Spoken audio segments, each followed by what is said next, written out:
racines de la sagesse financière. Eh bien, tu vas mettre ta main sur ton cœur, on va rester debout, nous allons prier.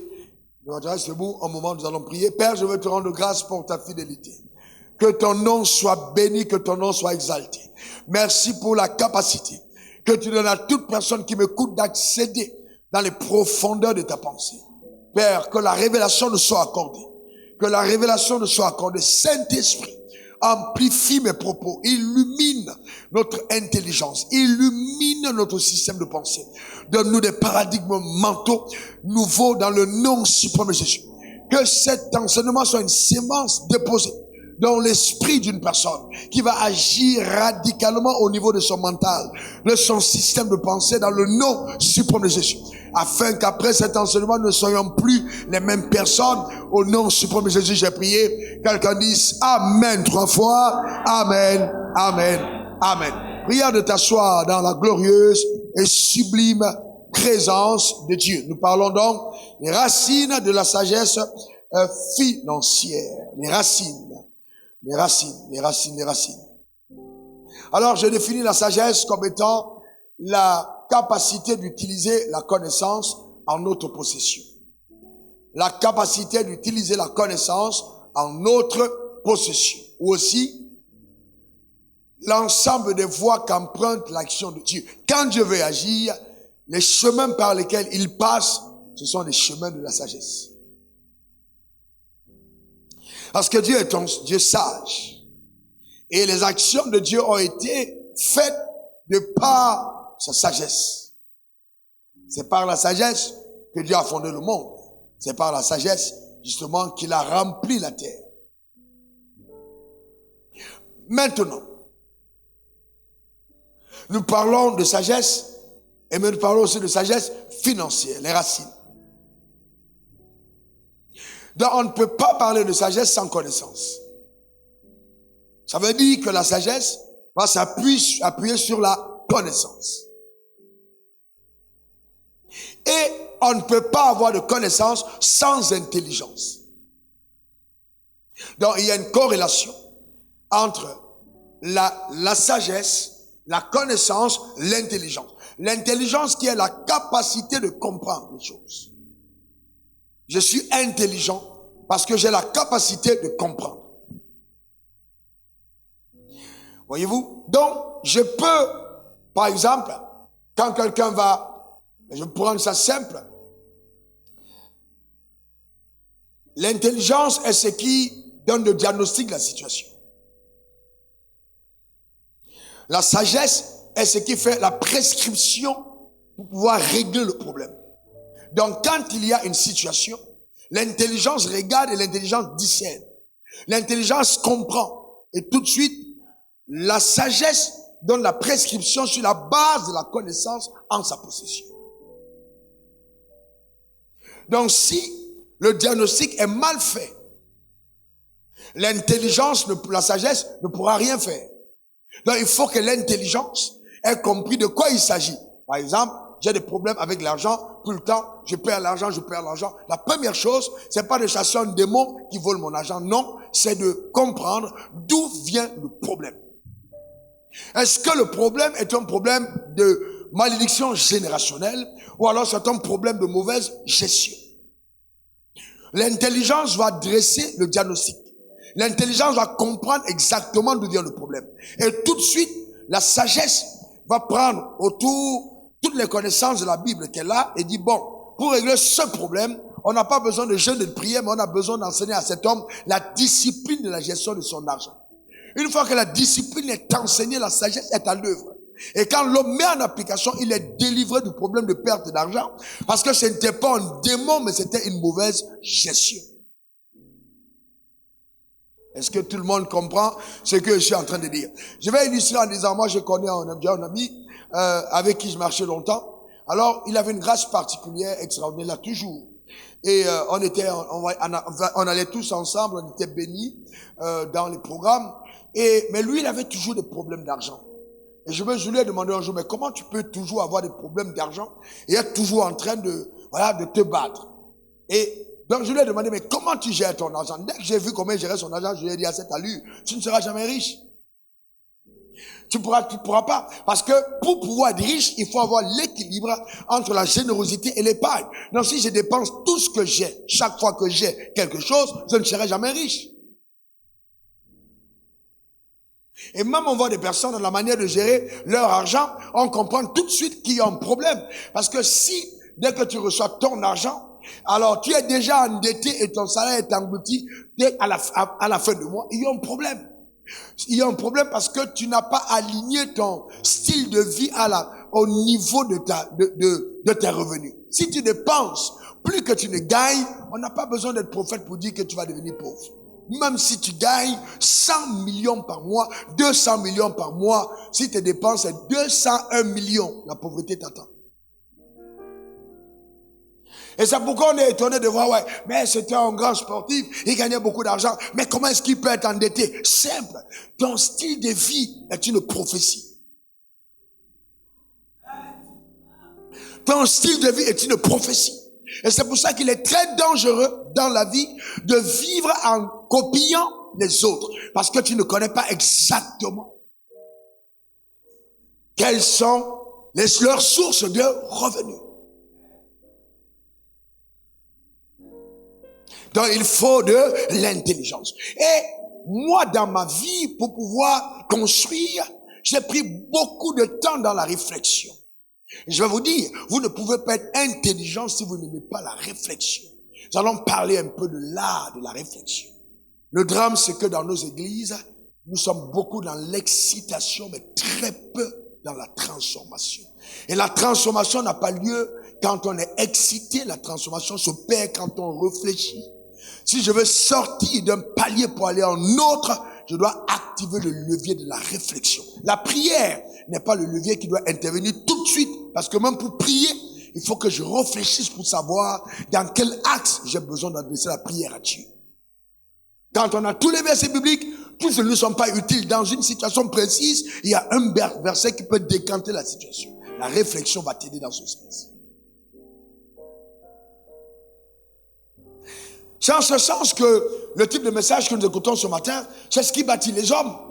Et c'est parce qu'il n'y a pas ce type de message dans nos églises que, écoutez-moi bien, je vais vous dire la vérité, la majorité de nos communautés, je l'ai dit hier, ont l'art d'exploiter la faiblesse des peuples. Nous avons une onction de délivrance de l'esclavage, mais on n'a pas allé plus loin. Après que tu as sorti l'esclavage, on ne t'enseigne pas comment tu entres dans ta royauté.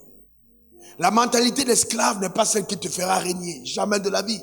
Il faut une nouvelle mentalité. Si tu n'as pas pris le temps du renouvellement de ton intelligence, jamais tu n'entreras à la terre promise, alors que la pensée de Dieu quand il te sortait d'Égypte, c'était pour t'amener sur ton trône. Ce qui te donnera de t'asseoir sur ton trône, c'est justement le temps que tu auras pris d'activer le levier de la réflexion. Réfléchis. On n'aime pas la réflexion. Réfléchis. On va lire certains textes. Ok? On va lire certains textes. Prenons premièrement, pour que vous les consigniez, Proverbe 8, verset 12. Proverbe 8, 12, moi la sagesse, j'ai pour demeure le discernement et je possède la science de la réflexion. Ça veut dire que la sagesse dit, je ne peux pas être déployé tant que le levier de la réflexion n'est pas présent. Une personne sage est une personne qui a pris le temps de réfléchir. Une personne qui réfléchit, qui réfléchit, qui réfléchit. D'ailleurs, écoutez-moi bien. Notre manière de méditer la Bible, comme nous enseignons à l'église, n'est pas la bonne manière. La méditation de la Bible, c'est pas la mémorisation des versets bibliques. Un verset biblique mémorisé ne t'est pas, je dis bien, ne te sera jamais profitable si tu n'as pas compris le sens de ce que ce verset biblique veut vraiment dire. C'est pour ça qu'on a des gens qui citent la Bible, mais qui n'ont pas une vie qui ressemble à Dieu. Parce que la connaissance mentale d'un verset biblique n'apportera jamais à ta vie l'embellie nécessaire. Il faut aller plus loin. Et il faut que, voyez, que le verset biblique, c'est comme une orange. Je connais l'orange. Mais c'est pas parce que j'ai l'orange que je suce l'orange. Maintenant, la réflexion te permettra de déshabiller l'orange, de couper l'orange et de puiser le nectar dans l'orange. C'est ça la méditation. De tirer les trésors cachés derrière chaque verset. Je réfléchis. Je réfléchis.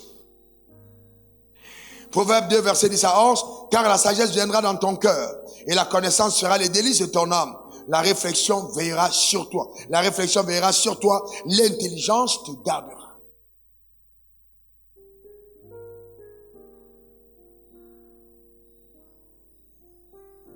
Proverbe 3, verset 21 à 22. Mon fils, que ces enseignements ne s'éloignent pas de tes yeux. Garde la sagesse et la réflexion. Garde la sagesse et la réflexion. Garde la sagesse et la réflexion. Elles seront la vie de ton âme et l'ornement de ton cou.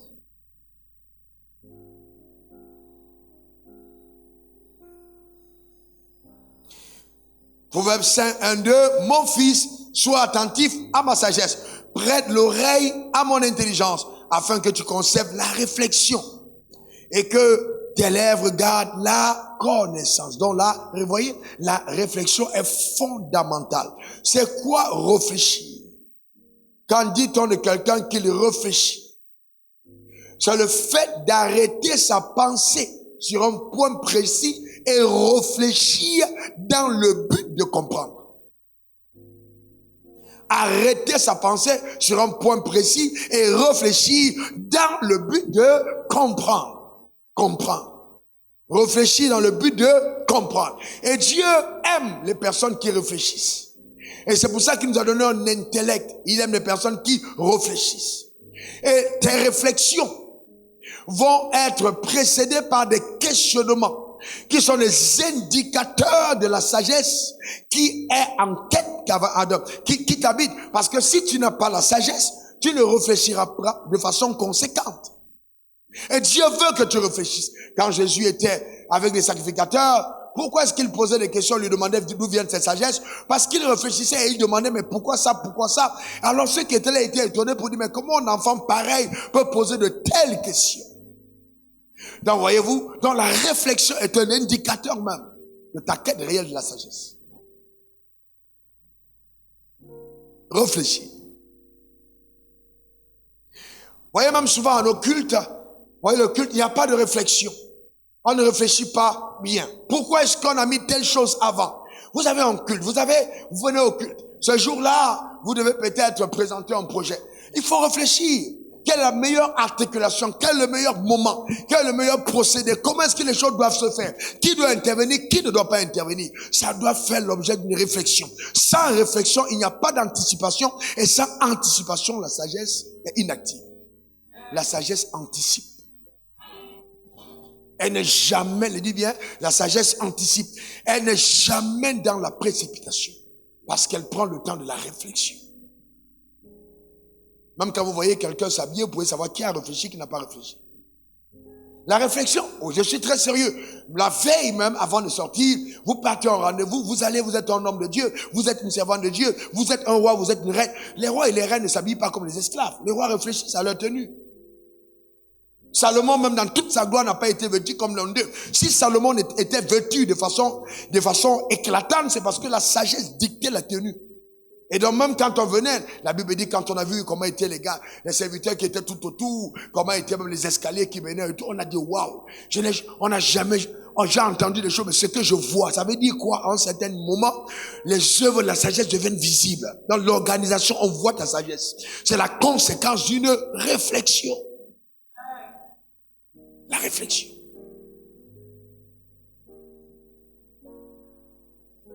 Donc il faut prendre le temps de réfléchir, c'est important. Il faut prendre le temps de réfléchir. Il faut tout organiser sur la base de la réflexion. Et la spiritualité que nous avons dans nos assemblées nous empêche de réfléchir. Au nom de la puissance, les gens ne veulent plus réfléchir. Mais vous savez que la réflexion est une grande puissance. Terrible puissance.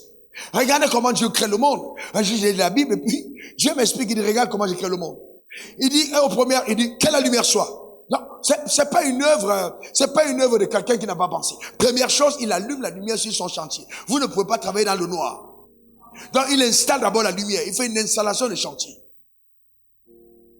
Que la lumière soit. Il vit que la lumière était bonne, il sépare la lumière avec les ténèbres. Vous allez vous rendre compte qu'après, il va d'abord créer la terre. Il va séparer la terre avec les eaux. Et quand il va amener les poissons, c'est parce qu'il connaît exactement quel est le biotope dans lequel le poisson s'épanouira. Il a déjà préparé dans les eaux ce qui donnera aux poissons de vivre. Il ne perd pas son temps, tout est planifié. Certains d'entre nous, on aurait créé le poisson avant de chercher l'eau. Et puis le poisson, entre-temps, il meurt parce que on dit on ne comprend pas pourquoi on n'a pas percé. Non, non, c'est la mauvaise organisation qui font que les choses n'ont pas percé. Tu as fait mourir ton poisson parce que tu as fait venir le poisson avant l'eau. C'est comme un homme qui fait venir le mariage avant le travail. Tu as peut-être trouvé la bonne femme, mais tu vas la détruire. Parce que si tu n'as pas l'argent, je te garantis, cette femme, quel que soit ce que tu vas faire, elle ne t'accordera pas le respect que tu mérites. Elle sera en insécurité dans ta présence. Elle te quittera pour quelqu'un d'autre parce que tu te maries au mauvais moment. Il n'est pas bon que l'homme soit seul, oui, mais à cet homme à qui on dit ça, c'est parce que le temps marqué était arrivé, il avait déjà un travail. C'est à lui qu'on a dit, il n'est pas bon que l'homme soit seul. Ce n'est pas à celui qui était sans emploi. Est-ce que quelqu'un comprend de quoi je parle? Et je vais te dire une chose. Je le dis, les gens pensent que je rigole. Je vous dis la vérité. Ne choisissez pas une femme quand votre royauté n'est pas encore exprimée. Je vous dis la vérité. Ne faites pas cette erreur. Travaillez et attendez le temps convenable. Quelle que soit sa spiritualité, elle sera dans une embrouille totale avec toi tant que ta royauté n'a pas été exprimée. Parce la femme est faite pour être pour l'homme. Donc si cet homme n'a pas d'équilibre, la femme sera déséquilibrée, pas parce qu'elle est déséquilibrée, mais parce que l'homme n'est pas équilibré. Le jour où il y a absence de lune, c'est pas que la lune ne veut pas venir, c'est que le soleil ne s'est pas montré suffisamment pour éclairer la lune pour qu'elle reflète. Dans la femme, vous voyez, c'est tout ça, il faut réfléchir. Il faut demander à Dieu, mais pourquoi? Vous savez, Dieu veut qu'on se pose des questions. Donne-moi ton meilleur amen. La réflexion. Prends le temps de la réflexion. Et vous savez, réfléchis sur ton avenir. Réfléchis sur ton appel. Réfléchis sur tes affaires. Réfléchis. Vous savez ce qui m'a amené, moi, à entrer dans de taper ou de me connecter, en fait, à l'onction de la prospérité financière. Je l'ai pas désiré, hein. Honnêtement, je suis grandi dans un background plus sévère que le background de Deeper Life. Sauf que je lisais la Bible et je voyais dans la Bible, les rois étaient riches. Les rois étaient riches. Tout le monde était riche. Et puis je regardais nos églises n'étaient pas riches. Donc j'ai commencé à poser la question à Dieu, je dis, mais pourquoi dans la Bible, les gens sont riches, mais à l'église, les gens sont pauvres? Juste la réflexion. J'ai posé la question. Et vous savez, le temps de jeûne, écoutez-moi bien, pour moi, je vous donne mon expérience. Le temps de jeûne n'est pas forcément un temps où vous allez vous mettre à crier tout le temps. Vous n'avez même pas l'énergie. Non. Le temps de jeûne doit être un temps où vous mettez en activité votre système de pensée, où vous permettez à l'ancien système d'être dépouillé et vous entrez dans les profondeurs de la pensée de Dieu.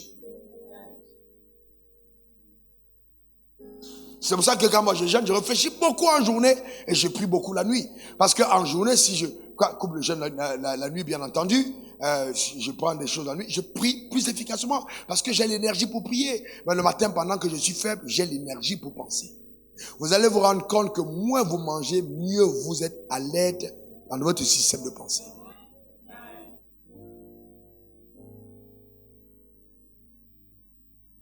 Parce que l'être humain est un être tridimensionnel. Il y a l'esprit, l'âme et le corps. Et quand nous parlons de réflexion, nous parlons justement de ton âme. Et telle âme pense, telle elle est. C'est pourquoi l'embellie de ta vie passe par l'embellie de tes réflexions. Tant que tu n'as pas réfléchi, je te garantis, tu feras du surplace, clair et net. Il est important de réfléchir. La réflexion est vraiment intéressante. Très intéressante. Regardons même dans le cas d'Abraham. Vous savez, quand on parle de la réflexion, beaucoup de personnes pensent que ce sont les gens de la pensée positive. Non, rien à voir. Dieu travaille profondément avec la réflexion. Dans Abraham, la Bible dit dans Hébreux 11, versets 17 à 19, c'est par la foi qu'Abraham offrit Isaac, lorsqu'il fut mis à l'épreuve et qu'il offrit son fils unique, lui qui avait reçu les promesses, à qui il avait été dit, en Isaac sera nommé pour toi une postérité. Regardez, il pensait que Dieu est puissant. Il pensait que Dieu est puissant. Il pensait que Dieu est puissant. Personne ne lui a dit, le coup sur la puissance de Dieu, mais il pensait. Donc il a réfléchi en disant, mais si Dieu me demande mon fils, Si Dieu me dit, donne-moi le fils, alors qu'il m'a déjà dit que ce fils est un fils de la promesse et que Dieu ne ment pas, Dieu a permis que sa réflexion l'amène dans les conclusions que Dieu a appelées foi. Il dit, je crois que Dieu est puissant. Et que si Dieu me demande mon fils, Dieu est capable, et qu'il me demande le fils, qu'il meurt, je crois que s'il meurt, Dieu est capable de le ramener à la vie. Mais entre-temps, il n'y a pas eu de résurrection sur la terre. Mais d'où lui vient ça? La pensée est capable de ta réflexion t'amène dans des univers qui n'ont pas encore existé. La réflexion peut t'amener à voir des choses que tu n'as pas encore vues. La réflexion peut te voir avoir un ministère florissant alors que tu n'as même pas encore commencé le ministère. La réflexion va te donner de faire une intrusion dans le futur, de faire un voyage sur 50 ans en avance. Pourquoi? Parce que la réflexion te plonge dans l'univers de la spiritualité. Il pensait que Dieu était puissant. Il pensait que Dieu était puissant. Il pensait que Dieu était puissant. Et certains d'entre nous, nous pensons que nos pensées n'ont pas d'impact sur notre prospérité. C'est faux. Votre pensée a un impact terrible, une incidence cruciale sur votre prospérité. D'ailleurs, elle en est l'une des racines. La pensée, la pensée, la pensée, la pensée, la pensée, la pensée, la pensée. Beaucoup de personnes ont rejeté les grâces de Dieu, les bénédictions de Dieu à cause des systèmes de pensée. C'est pour ça que la religion est terrible. Elle érige des forteresses tout autour de nous, nous empêchant de saisir la pensée de Dieu dans un domaine spécifique. Et si je pense que Dieu ne peut pas guérir, je ne serai jamais guéri. Parce que Dieu ne violera pas mon système de pensée. Et toutes mes prédications ne te sont d'aucune utilité si elles ne changent pas ta réflexion. Dieu m'a dit en 1995, tu veux changer un homme, tu changes son système de pensée. Non, c'était en 97. Tu veux changer un homme, change son système de pensée. Donc, le changement radical se passe par le système de pensée. Et je peux consciemment décider de faire une modification du panorama de mon système de pensée par la réflexion. Comment ça? Si j'ai un problème dans un domaine, alors je prends la résolution de réfléchir dans ce domaine.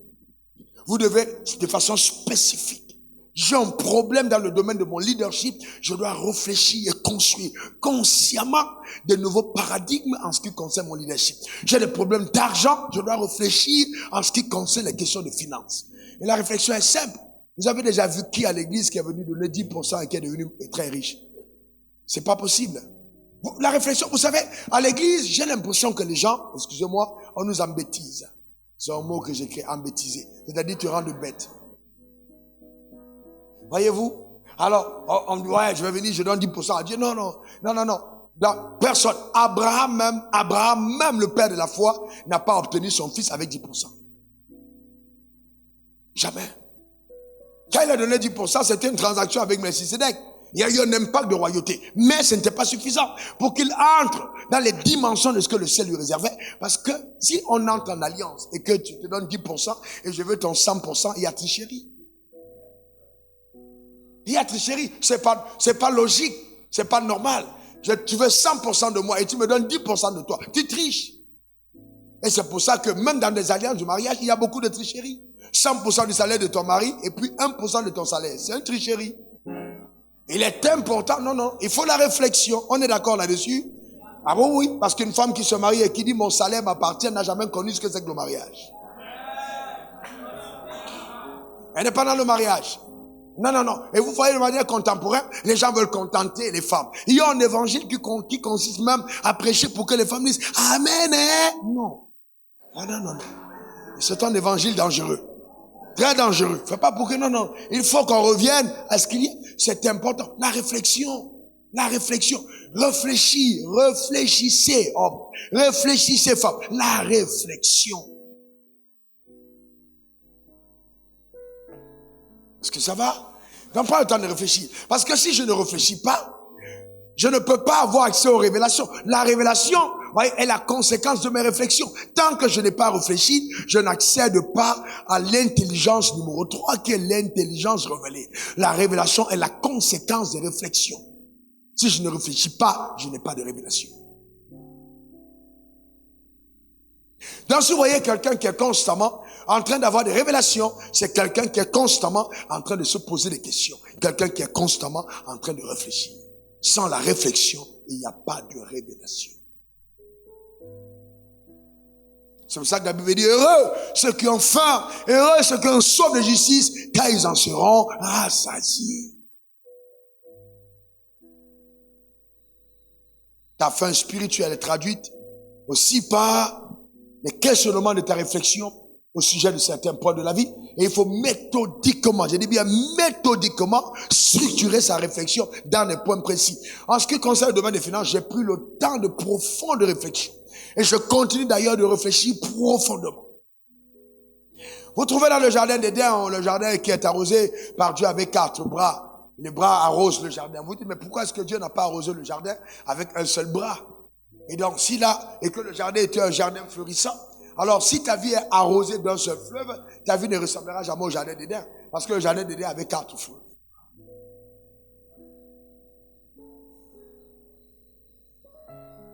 La réflexion simplement. Et maintenant, quand j'enfleuve, comment je fais pour que ça puisse, comment je crée justement toutes ces branches qui vont irradier ma vie, mon jardin et me permettre justement d'aller à un autre palier. La réflexion. La réflexion. Est-ce que ça va? La réflexion. Voyez-vous, si vous ne réfléchissez pas, vous terminez frustré. Donc la foi autorise de réfléchir. La foi n'est pas une action aveugle, c'est une action intelligente. Elle autorise la réflexion. D'ailleurs, Abraham, quand il va donc dire, je crois que ce Dieu est capable de ressusciter les morts. Est-ce que vous savez qu'Abraham est le père de la foi parce qu'en fait la résurrection ne vient pas de Dieu. La résurrection est venue d'Abraham. C'est Abraham qui a dit, mon fils ressuscitera. C'est pas Dieu qui lui a dit, il va ressusciter. C'est lui qui a conclu qu'il va le retrouver par une forme de résurrection. Et ayant conclu qu'il le retrouvera, alors sa foi a autorisé. Et quand il est arrivé sur la montagne, eh bien, il a pu avoir son fils en retour. Parce que dès le premier jour qu'il sortait de la maison, le fils était déjà mort. Dans son propre corps. Dans son cœur, il avait déjà donné son fils à Dieu. Quelqu'un disent Amen. Eh bien, c'est important qu'on le comprenne. Très important qu'on le comprenne. Amen. Donc, il est important qu'on puisse réfléchir. Quelqu'un dit après moi, réfléchir. Proverbe 23, verset 7. Car il est comme les pensées de son âme. Mange, bois, te dira-t-il, mais son cœur n'est point avec toi. Josué 1, verset 8. Que ce livre de la loi ne se loin point de ta bouche. Médite le jour et nuit pour agir fidèlement selon tout ce qui est écrit. Car c'est alors que tu auras du succès dans toutes tes entreprises, c'est alors que tu réussiras. Écoutez, arrêtons là un moment. Vous voyez, on a cité ce verset longuement. Mais je vais coller ce verset avec Matthieu 22, verset 37. Jésus lui dit, répondit, quand on lui a posé la question, c'est le plus grand commandement de la loi, et il dit, tu aimeras le Seigneur, ton Dieu, de tout ton cœur, de toute ton âme et de toute ta pensée. Alors, Dieu dit, je veux que tu m'aimes avec ta pensée. Ça veut dire que même mes réflexions engagent ma destinée à l'égard de Dieu. Donc Dieu ne regarde pas simplement aux déclarations de ma bouche à l'église. Si mes déclarations ne sont pas en conformité avec mes réflexions, et si mes réflexions ne sont pas fondées sur de profondes convictions, la Bible n'appelle pas ça la foi. Parce que la foi est la conséquence des réflexions qui sont devenues en nous de profondes convictions. Et donc, on a des gens qui disent à l'église, oh, je suis la tête, non la queue, je suis en haut, non en bas, mais qui n'ont jamais réfléchi ce que ça veut dire être la tête. Pendant qu'on dit tout le temps, je suis la tête, est-ce que tu as bien compris ce que c'est que la tête? Au moment, je réfléchissais tellement sur la tête que je ne mangeais plus de têtes de poisson parce que je voulais comprendre la tête. Je suis très sérieux. Je voulais plus manger de tête parce que je me dis, tant que je n'ai pas compris ce que c'est que la tête, je ne veux pas être en train de me manger moi-même. Je suis la tête. C'est quoi la tête? Donc je ne mangeais plus la tête. Parce que je veux comprendre ce que c'est que la tête. Donc si Dieu t'appelle la tête, c'est que Dieu estime que tu réfléchis. Parce que la tête pense. La tête donne une direction. La tête planifie. Donc quand tu dis je suis la tête, tu dis je suis quelqu'un qui réfléchit. On ne peut jamais être la tête sans avoir réfléchi. Ah, je suis la tête. Ça veut dire que je suis quelqu'un qui initie. On ne peut pas la tête si on n'initie pas. Oh, je suis la tête. Je suis quelqu'un qui inspire les autres. Mes pieds iront là où ma tête ordonne que je puisse partir. Je me déplace dans la direction que ma tête impulse. Donc, s'il n'y a pas d'impulsion venant de ma vie, je ne suis pas la tête. Jamais de la vie. Donc, ce n'est pas la déclaration qui fait de moi la tête, c'est la réflexion qui m'installe dans la tête.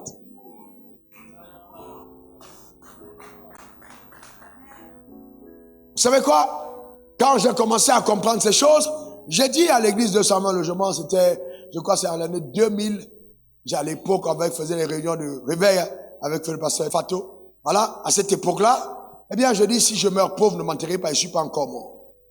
Parce que le processus de réflexion était tellement profond que j'avais commencé à voir en moi-même les mécanismes de manifestation de la prospérité de mon ministère, de mon appel, installés à l'intérieur de moi. Je le savais, que ce n'était qu'une question de temps. Car les leviers spirituels, les lois indispensables en élévation étaient déclenchées. Je pouvais déjà commencer à spéculer. Les gens vendent. Moi, on fait du business dans l'agriculture. Vous pouvez vendre des tonnes de VA qui n'ont même pas encore été transformées. Parce que vous savez, vous pouvez évaluer votre production de cette année. Et puis, une firme peut l'acheter totalement sur l'année. Comme une plantation de cacao, acheter sur l'année. Pourquoi? Parce que quand on voit les plants qui ont été mis en terre, on peut évaluer la production. Et puis, on peut acheter la production avant la récolte. Donc, il y a des choses qui arrivent dans ta vie, pas parce que tu pries, simplement. Il y a des choses qui vont se faire, pas parce que tu as demandé, mais il y a des choses qui vont se faire parce que c'est obligé que ça se fasse. Tu as mis en place un mécanisme que même le ciel ne peut plus t'arrêter parce que tu as fait exactement ce que le ciel a demandé que tu fasses. C'est là la dimension de la foi qui dit oui et le ciel ne peut pas dire non. Parce que tu fais des choses conséquentes. Et la réflexion, c'est, on est tous là, on parle en langue. On est baptisé tout du Saint-Esprit. Nous tous, on sait prier. Mais si Dieu veut élever quelqu'un, est-ce qu'il va s'arrêter sur le parler en langue de la prière? Non. Bon, la réflexion, c'est, les gens sont tombés à l'église. Moi, vous savez, le début de mon ministère, j'étais un puissant évangéliste. Prêt. Les aveugles qui voyaient, cette grâce, je l'ai. Je l'ai. C'est pour ça qu'on a des témoignages comme ceux qu'on a entendus hier. C'est automatique. C'est automatique. Mais je vais vous dire une chose. J'ai décidé de ne pas faire de mon ministère un levier d'esclavagiste. C'est-à-dire simplement me contenter de ce que les gens sortent de la pauvreté. Non, de la captivité. Mais il faut qu'après la captivité, ils aient une indépendance, leur permettant d'entrer dans la royauté. Donc ça veut dire, j'active le levier de la puissance, mais je donne accès à une autre puissance qui est plus forte que le simple fait de faire tomber quelqu'un. Parce que quand on tombe, qu'est-ce qu'on devient après quand on se relève? C'est ce qui est plus important. Alors, mais nous, comme on a une mentalité esclave, oh, il est tombé, oh, l'homme de Dieu est puissant. Non, la puissance n'est pas dans le fait qu'il tombe. Parce qu'on peut manipuler et puis les gens tombent. Il y a des gens qui tombent sous l'onction, toi, tu sais que c'est pas l'onction qui les fait tomber. Ils tombent sous l'émotion. La preuve, si je lève ma main maintenant, je dis, reçois ton mariage, il y a des femmes qui vont crier, amen. Et puis il y a des gens qui vont me faire semblant de tomber eux-mêmes, ils se bougent eux-mêmes. Parce qu'ils sont convaincus que s'ils sont tombés, le mariage va arriver. C'est pas comme ça que ça arrive. Authentique. Ouais, il y a des gens que, je vous dis honnêtement, il y a des gens qui tombent sous l'émotion. Et c'est bon, le pasteur est content. Le pasteur est content. Saisissez ceux qui sont sous l'onction. Saisissez-les. Amenez-les-moi ici. Amenez-les-moi. Eh bien, très bien. Si c'était, oui, super. On est content. On est content. Et puis, on est, ouais. Alléluia. Amen. Amen. Alléluia. On est content. Amen. Alors, c'est bien quand tu passes dans un endroit, mais tu es père dans une église, et quelqu'un est tombé en janvier, et en décembre, il n'y a rien. Si tu es un bon pasteur, tu commences à te poser des vraies questions. Et le drame, c'est qu'il est tombé en janvier, à la réunion de mars, quand il y a une position de main, et le gars encore suite. À un moment, honnêtement, si tu aimes la personne, arrête-toi pour lui dire, tu as un problème. Parce que Dieu ne peut pas t'amener à terre tous les jours où il te rencontre. Il y a un problème, voyez-vous. Mais bon, voyez-vous, là tu commences à te poser les bonnes questions. À t'intéresser à la vie de la personne. Parce qu'on n'est pas élevé parce qu'on est tombé. On est élevé parce qu'on s'est relevé.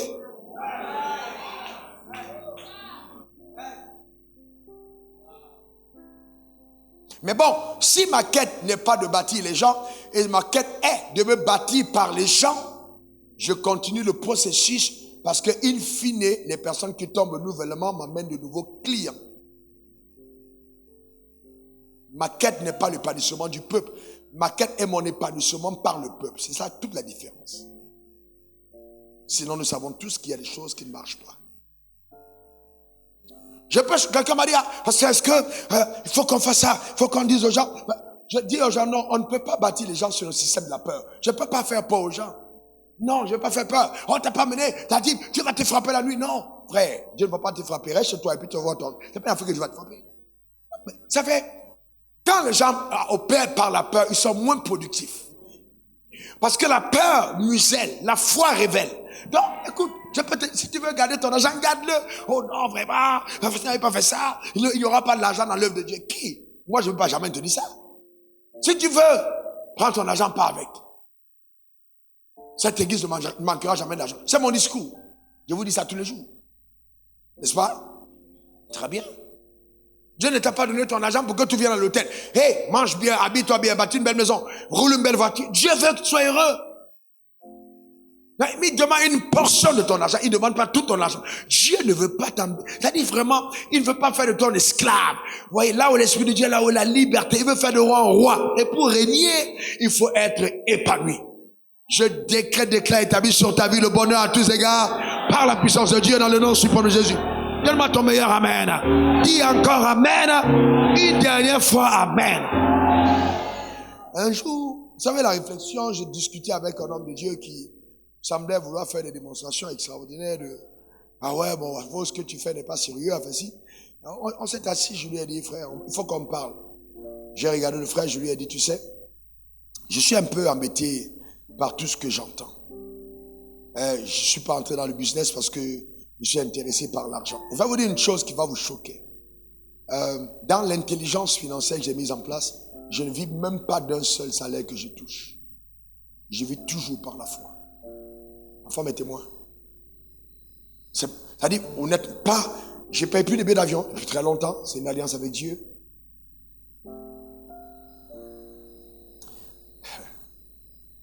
Et je lui ai dit, tu es pasteur. En dehors de ça, tu fais quoi d'autre dans la vie? Rien. Il dit, tu sais, toi tu vas à l'église tout le temps. Parce que si tu n'es pas allé à l'église, tu ne vas pas manger. Moi, l'église peut se fermer sur 30 ans, 35 ans, 40 ans.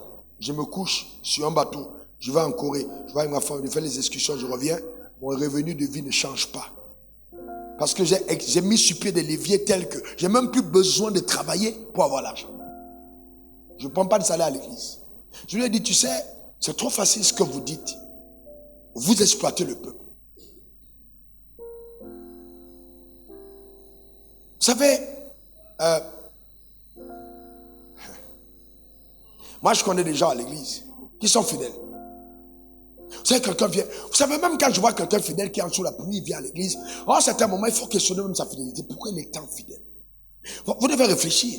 Il y a des gens qui sont fidèles parce qu'à leur poste, chaque fois qu'ils viennent à l'église et ils partent avec 200 000 en poche. S'il est au service comptable et que tu vois fidèle, même la nuit et le jour, commence à te demander est-ce que sa fidélité est une vraie fidélité ou c'est une fidélité parce qu'à son poste, chaque fois qu'il sort de l'église, il sort avec l'argent. À partir de ce moment, cet homme-là, il n'est pas dans ta vision. Il se sert de toi.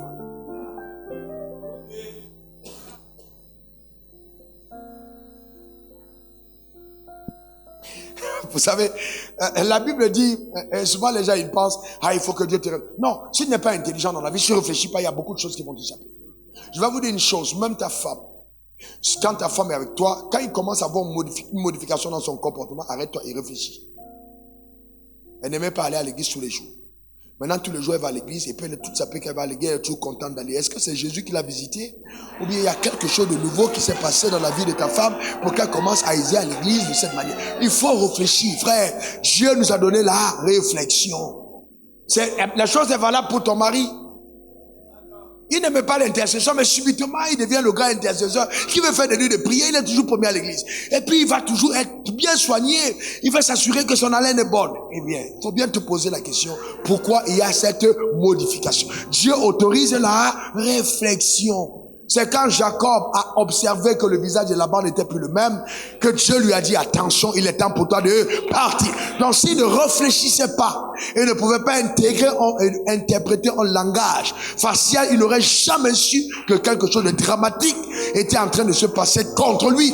Il y a des informations que Dieu te donne par la réflexion. C'est très important, par la réflexion. Ah, souvent me repose, on dit, mais toi tu prends jamais les choses simplement parce que la vie n'est jamais simple. Et c'est vrai, je ne prends pas les choses simplement. La vie n'est jamais simple. J'aime analyser et comprendre le pourquoi du pourquoi. Du pourquoi, du pourquoi, du pourquoi. J'aime creuser. Et souvent, oui, c'est vrai que tu peux exagérer sur un pas, mais c'est cette exagération dans la compréhension qui t'amène dans les révélations parce que tu veux comprendre. Tu ne t'arrêtes pas à tout ce que tout le monde connaît. Et tout ce qui est catholique n'est pas ce que tu acceptes. Tu veux que Dieu te parle. Au début de mon ministère, pourquoi est-ce que... Parce que la première personne qui m'a demandé, mais comment est-ce que tu as fait pour penser tel que tu penses dans le domaine des finances, c'était le pasteur de Burundi, comment il s'appelle encore? Bon, c'est un pasteur Burundi, c'est son nom, qui m'a posé la question après séminaire. Après, il est venu me voir et me dit, mais comment tu fais pour penser comme tu penses? Comment ton système de pensée est aussi élevé? Et je n'avais pas réalisé que mon système de pensée était élevé. Il m'a dit, mais ton système de pensée est extrêmement élevé.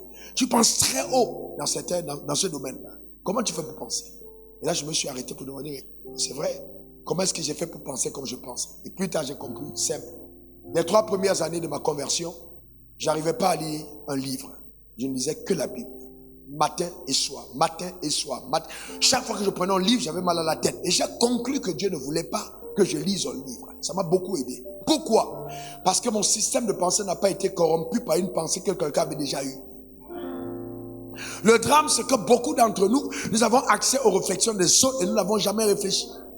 Et nous avons accepté les réflexions des autres comme étant la réflexion véritable parce qu'on n'a pas activé sur le levier du Saint-Esprit qui nous a été donné pour penser. Et si je vous montre mes premières notes que je prenais dans mon calepin rouge, après j'ai eu un calepin noir que j'ai toujours gardé jusqu'à aujourd'hui, c'est le socle même de la majorité des révélations qui soutiennent les prédications que j'ai. Vous allez être étonnés des choses que j'ai écrites. Je me rappelle un jour, je lisais sur 2 ou 3 assemblées à mon nom. Je suis au milieu de, j'ai dit 2 ou 3. J'ai demandé, mais Seigneur, pourquoi tous les jours on est donc nombreux et puis il n'y a pas de puissance d'accord? Dieu dit non. C'est pas parce que les gens sont assemblés à l'assemblée et qu'ils les voient ensemble qu'ils sont véritablement en accord. Il a commencé à m'expliquer l'accord en des mots tellement précis que j'ai noté. Et donc la 4e année, quand je suis devenu administrateur de l'école biblique et que donc maintenant il me fallait pour véritablement lire les livres et je commençais à les lire. Et les livres de Kenneth Hagin, l'expression morale, je tombais sur les mêmes phrases que le Seigneur m'avait dites, les mêmes phrases. Kenneth Hagin, l'expression morale, je tombais sur les phrases, j'ai dit, waouh, je vais prendre mes notes, je regarde, même phrase, même mot. Alors là, j'ai commencé à développer une grande conviction sur les révélations que je recevais de Dieu. Et plus tard, des années plus tard, j'ai conclu par le Saint-Esprit en réfléchissant que si j'ai les mêmes révélations que Kenneth Hagin, les mêmes révélations que Oyedepo, alors j'appartiens à leur plumage. Il n'y a pas de raison que mon ministère soit moins éclatant que le leur. C'est pas Dieu qui me l'a dit. J'ai conclu. Pourquoi? Parce que le type de lumière que tu as est un indicateur des dimensions que Dieu te donnera d'avoir dans la vie. Les révélations que Dieu te donne sont précurseurs de ton élévation. Tout à l'heure, il parlait d'amplitude, le fait de s'élargir pour pouvoir grandir, et c'est justement ça la révélation. Mais ça naît de quoi? De la réflexion. Alors, il y a des pensées que tu as qui peuvent être des pensées agréables. Quand Dieu te voit penser, il est content. Il te voit penser, juste la pensée, c'est pas que tu as parlé. Beaucoup d'entre nous, nous parlons 1 heure de prière et nous pensons 24, 23 heures totalement opposées à la prière qu'on a faite. Alors, comme ce n'est pas productif. Parce que même tes pensées, ce sont des messages que tu envoies au ciel. Ne pense pas que Dieu est là seulement pour enregistrer ce que tu dis. Ce que tu penses est même plus important que ce que tu dis. Parce que si ce que tu dis n'est pas aligné à ce que tu penses vraiment, ce que tu dis est stérile. C'est pour ça que la Bible dit c'est en croyant du cœur qu'on parvient à la justice et en confessant de la bouche qu'on parvient au salut. Mais comment je crois? C'est parce que j'ai pensé. C'est parce que j'ai pensé. Et quand j'ai accepté la pensée, que je la déclare, elle devient effective. Donc même ma dimension de créativité est la conséquence de ma capacité de penser, d'asseoir des convictions intérieures. Job dit, à mes résolutions répondra le succès. Et si mon sentier brillera la lumière. Pourquoi? Parce que j'ai pris le temps de la réflexion. Donc la fin d'année arrive. Hein? Moi-même j'ai déjà mon nom. Pour la déclaration qui sera pour l'année 2023. Le bishop Mohamed a son nom. Chacun a une pensée que Dieu a. On va déclarer. Il y aura peut-être à Abidjan 3000 pensées différentes. Mais l'année de quelqu'un en 2023 ne changera pas seulement parce qu'on a dit telle pensée. Il faut encore que ton système de pensée épouse les déclarations qui sont faites. Sinon, il n'y aura pas de changement. Ce sera un slogan. C'est le même Dieu. Ce sera un slogan. Alors pourquoi ça peut être pour toi effectif? C'est parce que ma déclaration que j'ai faite, toutes mes réflexions en 2023 doivent aller dans le sens de l'aboutissement de cette déclaration qui a été faite. Sinon rien ne se produit. Je dois construire les gens pour qu'ils atteignent cet objectif. On a parlé de métamorphose divine. Je ne veux pas inviter quelqu'un qui va dire non, il faut des gens qui t'amènent à la métamorphose. Des gens qui t'amènent à la réflexion. Des gens qui t'amènent à prendre conscience. Des gens, quand tu ouvres la bouche, tu es obligé d'aller te mettre à genoux et dire Dieu, parle-moi. Tu es obligé d'aller ouvrir ta Bible en disant je vais encore la lire. J'ai besoin que ces gens pareils te parlent pour que ta vie se métamorphose. Parce que je sais qu'il n'y a pas de métamorphose dans le fait de te faire tomber. Et quand on peut briser tous les liens héréditaires, il n'y a pas de métamorphose. Le premier homme qui a échoué n'était pas maudit. C'est du passé, il était fâché. J'ai dit, mais grand frère, mais soyons véridiques. Si c'est la question des liens héréditaires qui ont fait échouer quelqu'un, Adam n'échouerait jamais. Vous savez, et on accepte tout de suite. Oh, le diable a fait ci. Oh, c'est ça. Mais réfléchissons un peu. Réfléchissons un peu. J'ai fait une vidéo, j'ai dit, mais les gars, sont sérieux. Ce ne sont pas les Noirs qui ont tué Jésus. Pourquoi tout début d'année, Dieu va frapper, telle personne va mourir au gouvernement, les gens vont tomber ici. J'ai dit, mais honnêtement, soyons moins, excusez-moi, il a utilisé le mot, son mot qu'il a utilisé, c'est quoi? Moins stupide. Moins insensé. Et ça paraît extraordinaire. Il a dit, que tel va mourir, frère. Que tel meurt, que tel vive, c'est le processus de la vie. Qu'est-ce que ça amène concrètement à ta vie individuelle? Qu'est-ce que ça apporte comme valeur ajoutée à ton quotidien? Je ne suis pas là pour m'occuper de... Non, frère, c'est important qu'on amène l'église à une autre dimension. Je le pense. Je le pense profondément. Il faut qu'on amène l'église à une autre dimension. Ah oui. Dans tous les cas, les frères, c'est pas si grave que ça. Ah, on a Jésus, on va aller au ciel. Mais Jésus a dit, Jean 18, le voleur ne vient que pour dérober, égorger et détruire, mais je suis venu afin que les brebis aient la vie et qu'elles soient dans l'abondance. Et puis maintenant, si tu veux me convaincre que cette abondance n'a rien à voir avec l'abondance matérielle, arrêtons-nous là un moment. Je ne peux pas être abondant dans l'âme et pauvre. C'est impossible. Tu prospères comme prospère l'état de ton âme. En fait, ta pauvreté extérieure est un reflet de ta pauvreté mentale. Que tu acceptes ou pas, c'est clair. C'est clair et net. En fait, vous savez, l'obscurantisme, le fait de voir obscur à l'intérieur, c'est dramatique. C'est dramatique. La parole est claire. Mais comment on peut avoir un problème avec la richesse? Réfléchissons. La richesse n'est pas une invention de Satan. Excusez-moi. Satan n'a jamais inventé l'argent. Il n'a jamais inventé la richesse. C'est un concept divin. Mais comment ceux qui prétendent être en relation avec Dieu ont un problème avec les concepts de Dieu? Le bonheur n'est pas un concept satanique. Le bonheur, c'est un concept divin. C'est Dieu qui a conçu le bonheur. Le bien-être, c'est un concept divin. Maintenant, on a des cliniques de bien-être. Frères et sœurs, le bien-être, c'est nous qui l'avons. Si nous avons le bien-être, le bonheur et la grâce s'accompagneront tous les jours de la vie. C'est le bien-être. Dieu veut que tu sois heureux. C'est ça le bonheur, frères et sœurs. Ah non, quand il a dit prospérer à tous égards, il ne parlait pas de prospérité matérielle. Quel est ton problème avec le matériel?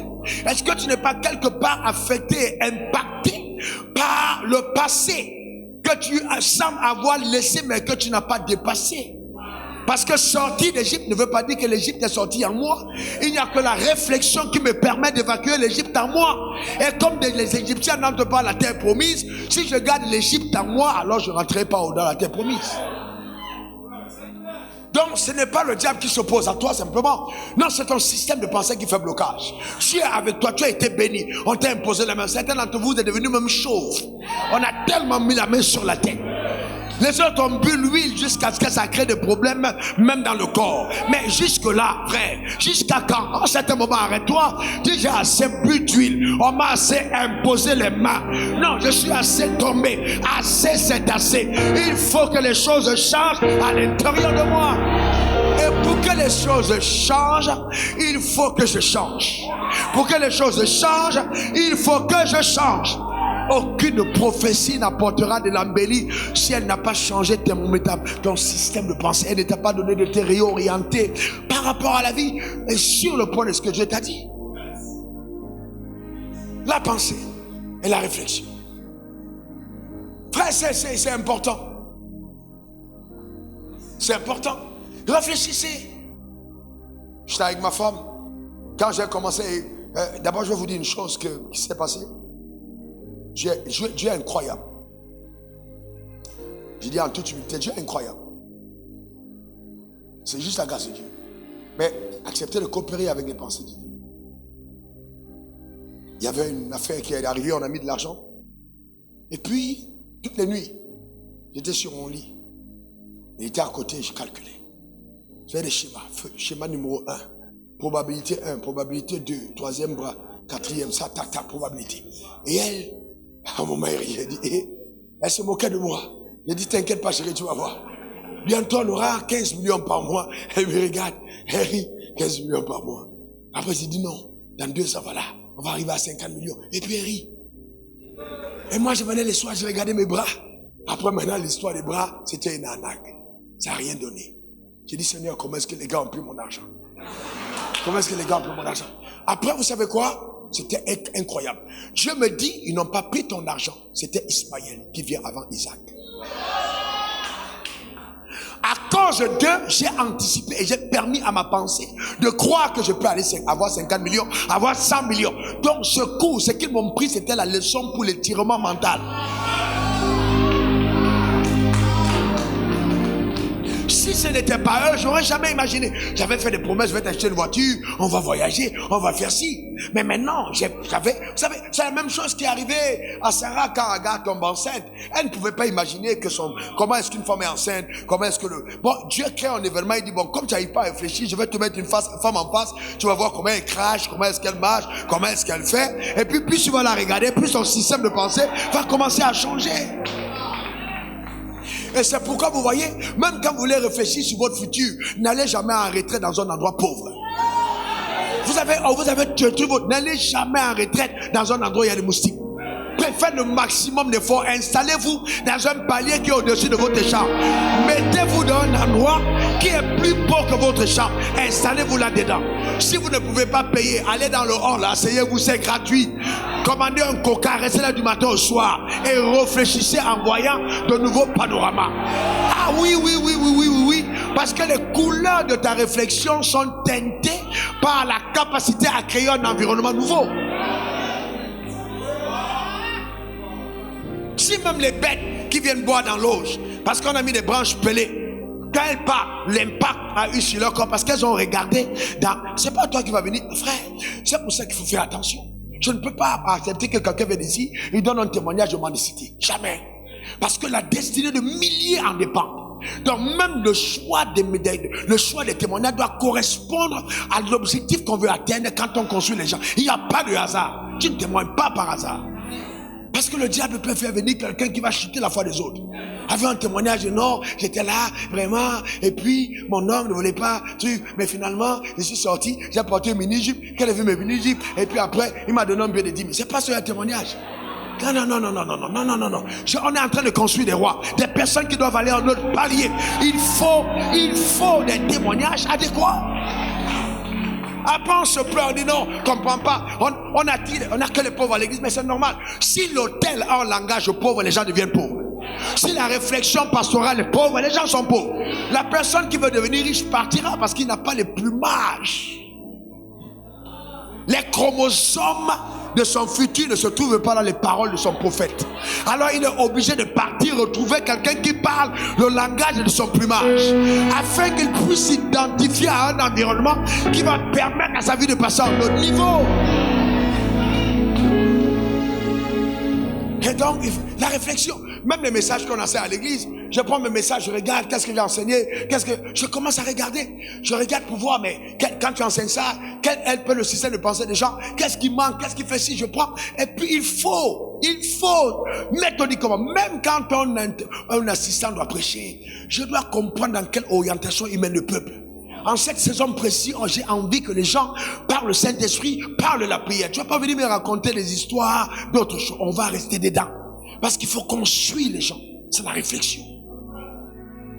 Quand vous réfléchissez, vous ne prenez pas le passant pour dire viens à l'église prêcher et puis alléluia. Non. Vous invitez les gens parce qu'ils vont venir poser une brique spécifique d'un matériau particulier que peut-être vous-même vous n'avez pas, parce que ça ne sert à rien pour moi d'amener quelqu'un qui va poser la brique que nous avons dans la maison. Il faut que j'amène quelqu'un qui a quelque chose. Quand il va mettre au milieu de la brique, ça va donner un éclat à ton panorama intérieur. Donc s'il n'a pas ça, c'est pas la peine d'inviter. Si c'est un ami, on va manger au restaurant. Et vous savez quoi? Quand vous réfléchissez comme ça, les gens ne vous aiment pas. Parce qu'ils vont dire, ah, il n'est pas mon ami. S'il était mon ami, il m'inviter. On n'est pas, tu vois ce qu'on est? Non, frère, non. Je vais jamais demander au bishop, invite-moi chez toi, parce que tu t'es invité chez moi. Moi, je connais pas cette chose. Impossible. Et puis, il y a un fils qui m'a invité une fois, deux fois. Et puis après, il me demande, invite-moi. Et je me bête. Il dit, mais papa, tu m'as jamais invité. Je me suis arrêté, j'ai dit, mon petit, moi, je vais t'inviter. Le 15e de mon pasteur assistant peut t'enseigner. Comment tu veux que moi, je t'invite? Je vais t'inviter sur quelle base? Non, papa, si t'es invité, tu dois aussi m'inviter. C'est pas parce que le chat fait la photo avec le lion qu'il devient lion. Le selfie que tu fais avec un grand ne te fait pas de ton grand. Faut pas te tromper, hein. La grandeur, c'est ta réflexion, ta capacité de penser. C'est pas le selfie que tu as pris avec eux. C'est pour ça que vous n'avez pas mot. Non. Pas du tout. Non. Fréquenter un sage et faire une photo avec un sage, c'est deux choses différentes. Si j'ai encore Bill Clinton à une réunion et puis on fait une photo, ça ne veut pas dire que c'est mon ami. Mais je peux dire que lui, c'est mon ami parce qu'on se côtoie, parce qu'on parle, parce qu'on peut échanger. Mais avec Bill Clinton, je n'ai pas cette dimension. Je ne peux pas prétendre que c'est ton ami. Ce n'est pas un ami. Donc, la réflexion. Et la réflexion, vous voyez, te permet l'humilité. Quand quelqu'un te dépasse dans un domaine, arrête-toi, porte son sac et accompagne-le. Parce qu'il a quelque chose dans le domaine qui va te le donner, qui va permettre à ta vie de prendre une autre dimension. Il y a des choses de la vie, je l'appelle pour dire, comment tu fais ça, comment on fait. Je n'ai aucune honte parce qu'il maîtrise ce domaine 1000 fois mieux que moi. Et c'est ça l'intelligence de Dieu. C'est encore un problème. Beaucoup de pasteurs n'auraient pas eu de problème d'argent s'ils avaient compris que j'étais présent. Non. Lève ma main vers le ciel en toute humilité. Vous savez, je ne fais pas en toute humilité. Je vous dis en toute simplicité et en toute humilité. En toute humilité. Je partageais avec lui une réflexion que j'ai eue. Moi, honnêtement, devant Dieu, j'ai demandé à Dieu, mais pourquoi est-ce que nous, les gens, on est au conseil de Dieu, on s'assoit avec Dieu, Dieu nous dit des choses. Mais comment quelqu'un qui va être sur le soleil, il tape le ballon, et puis 300 millions de salaire, 350 millions. Je dis à Dieu, mais pourquoi la société est injuste? Nous, on est des gens. Tu nous appelles tes ambassadeurs. Tu nous dis des choses sur les nations. Notre présence sécurise un pays. Mais comment est-ce possible qu'il y a des gens qui tapent au ballon? Et ça m'embêtait. Et j'ai posé le problème à Dieu. J'ai dit, c'est pas juste. Comment les gens, quelqu'un dit, une femme veut épouser un homme de Dieu et puis la famille pleure. Et la famille pleure. Ah, vraiment, Elisabeth, pourquoi tu viens de faire ça? Elisabeth, avec tout ce qu'on a investi sur toi, la famille pleure. Elle dit, elle pleure. Elle va voir un féticheur pour dire, faire quelque chose. Ma fille est perdue. Elle veut épouser un pasteur. Et puis ça nous fait plaisir. Non. Ça veut dire qu'il y a quelque chose qui ne va pas. Ça, quelque chose ne va pas. Réfléchissons. Et c'est une réflexion que moi j'ai eue. Et dans les années se sont succédées. Il y a, je crois l'année passée ou 2 ans avant, j'ai fait un rêve. Et puis, on allait au restaurant avec 2 grands footballeurs. Un à ma gauche, un à ma droite. Et pendant qu'on partait au restaurant, un demande à l'autre, mais qui va payer? Celui de ma gauche dit, mais toi aussi. On avait notre grand frère, tu demandes qui va payer. Donc, et dans la pensée, c'était, avec son niveau, comment toi tu peux payer d'argent? Et moi, je me suis réveillé. J'ai dit, oh, c'était qu'un rêve. C'était qu'un rêve.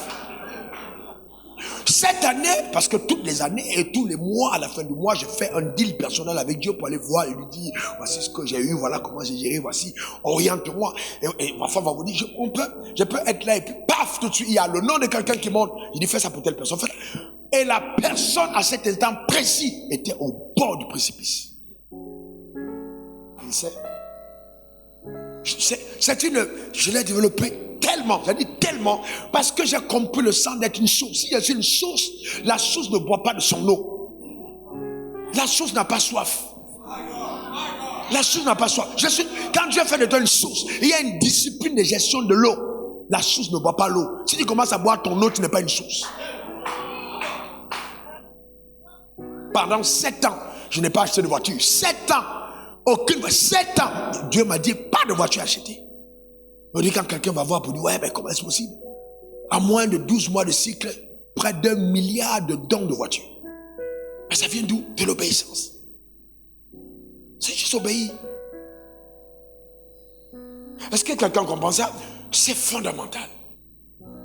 C'est vraiment profond, fondamental que nous le comprenions. Donc, alors cette année, je vais devant le Seigneur, je suis en train de prier et je parle à Dieu en début d'année. Et de tout ce qu'il y a à faire, et de tout ce que et demander à Dieu, qu'est-ce qu'il attend de moi. Et là, Dieu me demande, repose-moi ta question. La dernière fois, j'ai dit, quelle question? Il dit, la question ne faut pas l'heure. Et il me ramène les 2 images. Il dit, tu le connais tel? Je dis, oui, tu connais tel. Il dit, je sens tes gars, tu les appelles, non? Appelle-les, tu leur demandes, qu'est-ce qui touche encore aujourd'hui? Et dis, toi, à ton âge, chaque année, je te fais monter.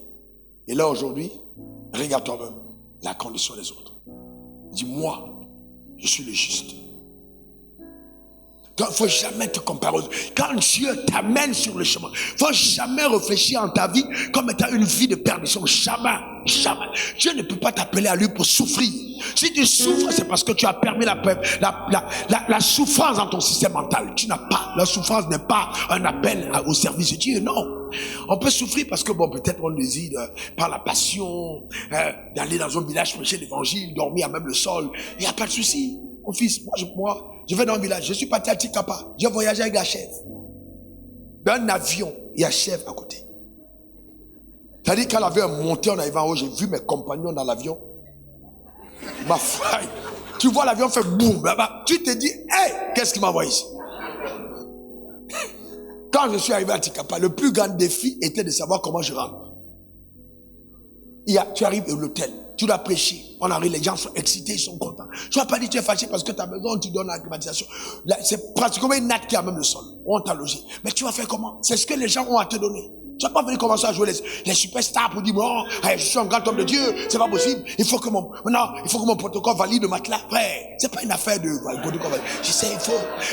Il y a des choses du monde anglo-saxon que nous avons copiées. Réfléchissons, frère. Réfléchissons. Ne copions pas tout ce que les gens font. Est-ce que Jésus aurait fait ça? Jésus n'aurait pas fait ça. Alors notre don, on l'a invité. Il fait le matelas, il soulève, il jette. Et puis, il prend la voiture. Pour s'assurer que l'homme de Dieu va entrer dans cette voiture. Parce qu'il ne faut pas que ce soit une voiture qui dérange son corps. Homme de Dieu. Que Dieu me garde. Je ne voudrais jamais arriver à cette dimension. Elle est trop grande pour moi. Elle est trop grande. Ah non. Je veux continuer de pouvoir dormir à même le sol si la cause de Christ est engagée. Frère, que dans l'abondance ou que dans le manque, ma passion pour Dieu ne soit pas handicapée par les choses que Dieu me donne. Parce qu'à l'intérieur de mon cœur, j'ai assis des convictions par la réflexion. Par la réflexion. C'est pourquoi jamais je vais dire à quelqu'un, tu m'invites, combien tu me payes pour que jamais, je ne connais pas ce langage. La majorité de mes voyages, je les fais à perte. C'est-à-dire, s'il fallait qu'il paye mon billet, il ne peut pas. Mais quand j'ai la conviction que Dieu m'invite, j'estime que l'argent que je gagne pour nous deux. Quand j'ai accepté de marcher avec toi, je gagne pour nous deux. Je ne veux pas être là pour calculer, oui. Non, si je peux payer mon billet et que vous ne pouvez pas l'assumer, il n'y a pas de problème. Mais si vous voulez le faire par mes trucs, le Saint-Esprit m'allait, je ne viens pas. Parce qu'en même temps aussi, ma grâce n'est pas une grâce à prostituer. Je fais attention.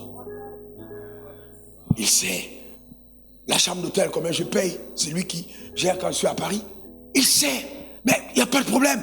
je ne vais pas demander à une église qui a 100 membres, 200 membres de venir me... Non, ils ne peuvent pas, ce n'est pas leur niveau. Quelqu'un me demandera, mais pourquoi tu ne dors donc pas dans une chambre d'Ibis? Je ne dors pas à Ibis parce que mon nom soit dépassé Ibis.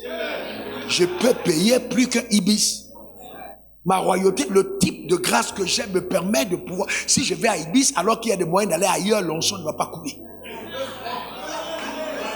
Vous savez peut-être, ça vous embête, mais laissez-moi vous dire ça. Je peux dire ça? Je peux vous dire ça? Vous savez... C'est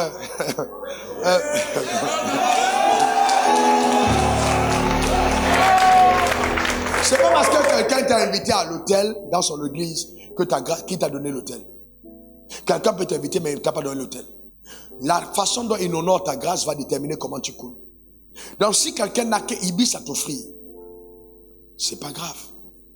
Je vais dire ok, Ibis va offrir, ça fait combien? 100 €, 50 000. Ok, donnez les 50 000, nous allons compléter, je vais prendre ma chambre. Et vous m'avez honoré parce que vous avez donné ce que vous avez. Un jour, j'arrive, pour que vous compreniez bien, au Gabon, dans une église à Mwanda. Et le pasteur me dit, oui, on n'a pas de moyens et tout. Mais là, il m'a logé, j'ai dit, mon frère, la grâce que je porte là, si je dors ici, l'impact ne sera pas bon au programme. Il faut qu'on déménage. Il dit, on n'a pas d'argent. J'ai dit, c'est pas grave. Ne t'inquiète pas, il n'y a pas de problème. Déménage, démarche, mets-moi là-bas. Maintenant, je vais te demander une seule chose. Ça, c'était à l'époque, je n'avais pas les revenus que j'ai aujourd'hui. À la fin du programme, prenez tous vos offrandes et permettez-moi de faire lancer un appel pour prendre soin de moi. Si on est d'accord, il dit ok. Vraiment en humilité, sans gonfler, suppliant même presque. Parce que tu es venu servir.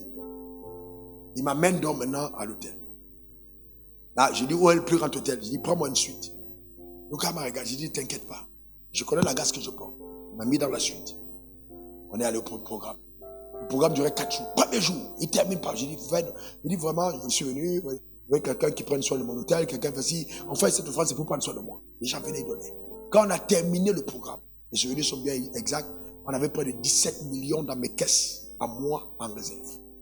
J'ai fait asseoir le pasteur avec sa femme qui était enceinte. Je lui ai dit, tu as dit qu'il n'y a pas d'argent à l'église. Je lui ai demandé, non, je lui ai demandé, tu as dit, il n'y a pas d'argent. C'est pas une affaire que non, Dieu va, si tu as donné 1 000 €, Dieu va te faire si, non, frère, je veux juste les gens. Tous les soirs, c'était un appel que je faisais simplement. 17. Ma femme était assise. Ils ont regardé, l'argent était là. J'ai dit, bon, prends ça pour la grossesse de ta femme. Fais ce pas possible. On a divisé, je lui ai dit, prends. Mais c'était, il a dit, tu as vu? Et pour le reste, je suis parti avec. Parce que c'était pour moi. Il m'a dit qu'il n'y a pas d'argent. Il m'a dit qu'il n'y a pas d'argent. Est-ce que quelqu'un comprend? Il m'a dit qu'il n'y a pas d'argent. Voyez-vous?